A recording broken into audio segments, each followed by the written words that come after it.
Joining me for tonight's Conversations with Great Minds is Dr. Reza Aslan. Dr. Aslan is a critically acclaimed writer and religious scholar and currently serves as an associate professor of creative writing and as cooperating faculty in the Department of Religion at the University of California, Riverside. He has degrees in religion from Santa Clara University, the University of California, Santa Barbara, and Harvard University, and is an adjunct senior fellow at the Council on Foreign Relations. His new book, Zealot, The Life and Times of Jesus of Nazareth, is a must-read for anyone who wants to know the true story behind the greatest story ever told. Dr. Aslan joins us now from our Los Angeles studio. Thanks for being with us tonight, sir. Oh, it's a great pleasure. Thanks for having me. Let's start with you. I'm curious what provoked you to pursue religion as a vocation as well as an avocation.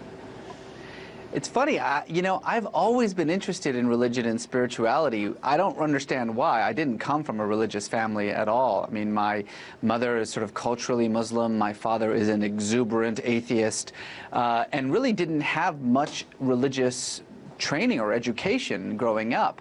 But I've always been deeply interested in it. I think partly it has to do with my experience of revolutionary Iran. My family fled Iran in 1979 at the heart of the revolution, and I think that those childhood images of revolutionary Iran sort of seared themselves in my unconscious. The power that religion has to transform a society for good and for bad is something that I think I've never forgotten and have always been deeply interested in, both spiritually and as an intellectual enterprise.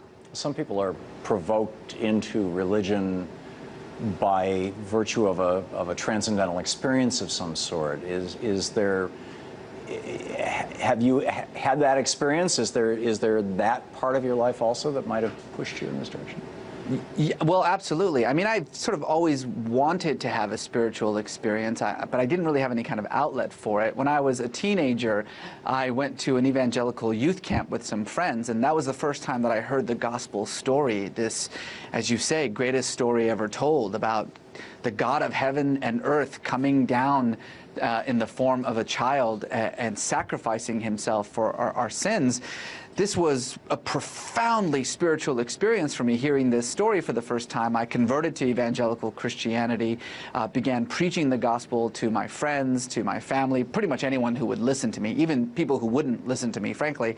And then when I went to college to study the New Testament in a more academic environment, I started to notice a bit of a difference, a chasm, if you will, between the Jesus of history that I was learning about and the Christ of faith that the church taught me about. And although I eventually moved away from Christianity, from my Christian faith, I nevertheless became deeply, deeply interested in Jesus the man. And that led you to, obviously, to this book. What is it about Jesus the man versus Jesus the Savior that, you know, what is the point of bifurcation there? Oh, that's actually a really, really good question, and the answer may seem kind of surprising in a sense because it's obvious, but the point of bifurcation is that Jesus the man was a Jew. Now, obviously, everybody agrees with that statement, that Jesus was a Jew. Even Christians believe that Jesus was a Jew, but there are consequences to that belief. What it means is that everything that Jesus said or did has to be understood exclusively within the Jewish context of the world in which he lived. It means that the only God that he knew was the God of the Old Testament. The only scriptures that he was familiar with were the Hebrew scriptures. The only religion that he had any encounter with was Second Temple Judaism. But that means, if that's true, then how we understand what Jesus said and did and what was said about Jesus has to be filtered through that Jewish lens. And that kind of changes things. It changes the way the sort of the biography of Jesus that arises from that truth than sort of the celestial spirit of Christianity that Jesus has become. Changes it how? Well, first and foremost, let's just take the central argument about Jesus, that he was the Messiah. Well, Messiah means something very specific in the Jewish context. It means the descendant of King David who was here on earth to reestablish the kingdom of David, to usher in the rule of God. Anybody who heard Jesus say the words, "I am the Messiah," would have understood precisely what I just told you. That's what their expectations would be. And by the way, if you do not do those things, then you are not the Messiah.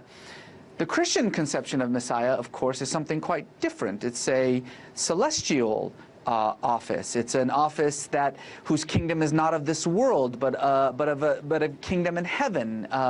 Indeed, many Christians believe that Messiah is synonymous with God, the literally begotten Son of God. No Jew in Jesus' time would have possibly thought that. Nobody who heard Jesus say, "I am the Messiah," no Jew certainly would have thought what he meant was, "I am God." That's an important distinction. I'd like to get back to that, but just a slight digression, if I may. You mentioned that Judaism was, and the world of the day was the only one that Jesus really knew or was exposed to, which raises two questions. One, what was the religion of the Romans who surrounded and interpenetrated that area and ruled that area at the time?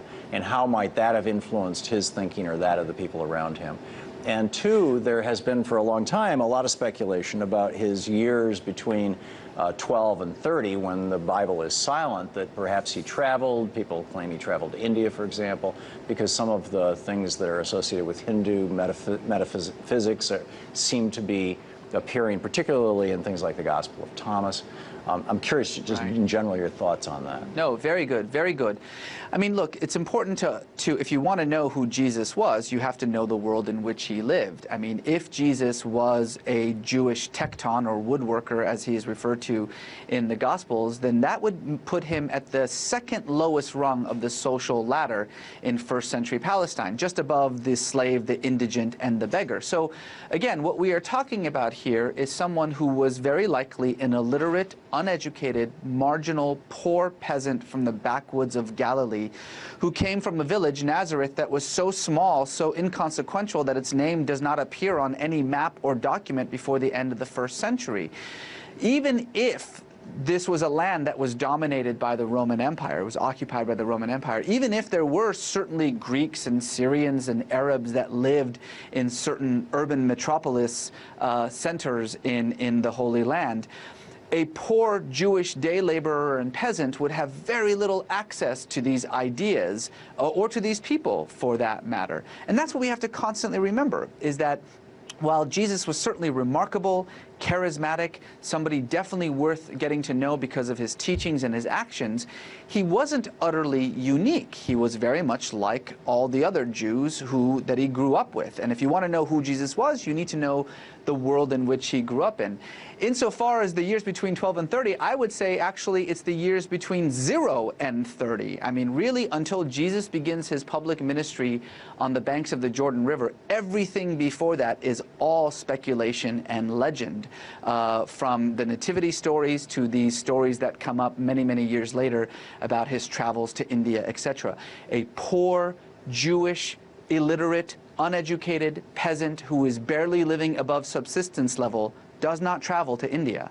Yeah, well, you just said all of this is story, so there were very specific prophecies, largely in Isaiah, about what the Messiah would do, how you would identify the Messiah, where he would be from, how he would present himself.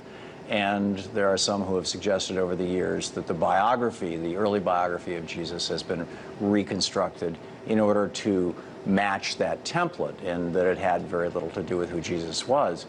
And a large part of that is that he is this poor, illiterate carpenter. I mean, is it possible that he wasn't a poor, illiterate carpenter, that he was, born into a decent family, a good family? He was educated, he had studied. I mean, there are some who suggest that he had been, for many, many years, educated by the Essenes, for example, what might be sort of like today's Hasid community. Right. The people who are deeply into this stuff and very, very metaphysical and very into following. I mean, what are your thoughts on all that? Well, the Essenes mostly only took in the children of priests, and Jesus wasn't from a priestly family. But everything that you say is possible. That's absolutely true. It is possible that Jesus, unlike what scholars estimate to be about 98% of his fellow Jews could read and write. It is possible that Jesus, unlike what we would expect from every other day laborer and artisan of the time, was educated, was extraordinary. It's possible that, unlike every other Jew in his time, his idea of what the Messiah was utterly unique and innovative. Those are all things that are absolutely possible. But of course, the job of the historian is to not talk about what's possible, but to talk about what's likely. And I think that's what's important to understand. This, by the way, doesn't in any way mean an attack on faith. I think all those other things that I said about Jesus, which are very much a part of the Christian conception of who he was, are matters of faith, and that's perfectly fine. But we're talking about matters of history insofar as we can have some sense of it when we're talking about ancient history like this. So if the matter of history is that he was a poor illiterate carpenter, second on the bottom of the social and economic rung, how did he become this guy that we're still talking about 2,000 years later? Right. Well, I mean, first of all, what's remarkable about this man is that despite all the things that I just said, he was, through his charisma and through the power of his social teachings, able to put together a movement on behalf of the outcast, the marginalized, the poor, the dispossessed, those that society had deemed unworthy of salvation. On behalf of these people, he started a movement that was seen as such a threat to the religious and political authorities of the time that he was ultimately arrested and executed as a state criminal. We have to remember that crucifixion was a punishment that Rome reserved almost exclusively for the crime of sedition, for treason, crimes against the state.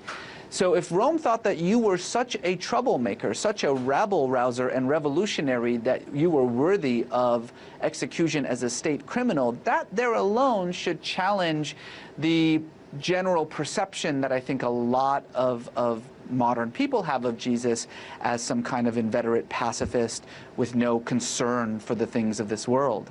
Yeah, and that's an